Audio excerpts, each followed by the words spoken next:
বৈষম্যবিরোধী ছাত্র আন্দোলনের অন্যতম সমন্বয়ক ও জাতীয় নাগরিক কমিটির মুখ্য সংগঠক সার্জিস আলম জুলাই শহীদ স্মৃতি ফাউন্ডেশনের সাধারণ সম্পাদকের দায়িত্ব থেকে সরে দাঁড়িয়েছেন।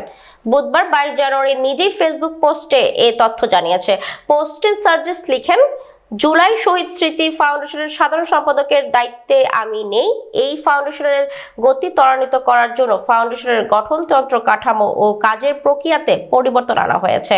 এখন থেকে এক্সিকিউটিভ কমিটির পুরো অফিসের সার্বিক বিষয় আর পরিচালনার দায়িত্ব পালন করবে চিফ এক্সিকিউটিভ অফিসার, সেখানে অফিসের প্রধান হিসেবে দায়িত্ব পালন করবে মীর মাহবুবুর রহমান স্নিগ্ধ, বর্তমানে সিইও হিসেবে দায়িত্ব পালন করছে।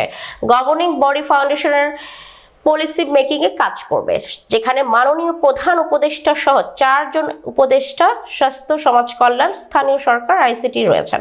সাধারণ সম্পাদক নামে কোনো পদ এখন নেই। যতদিন পর্যন্ত আমি আমার সর্বোচ্চ সময় ফাউন্ডেশনে দিতে পেরেছি ততদিন আমি দায়িত্ব পালন করেছি। যখন মনে হয়েছে এখন থেকে ফাউন্ডেশনের প্রয়োজনীয় সময় দেওয়ার আমার জন্য সম্ভব হবে না, তখন আমি দায়িত্ব থেকে সরে এসেছি।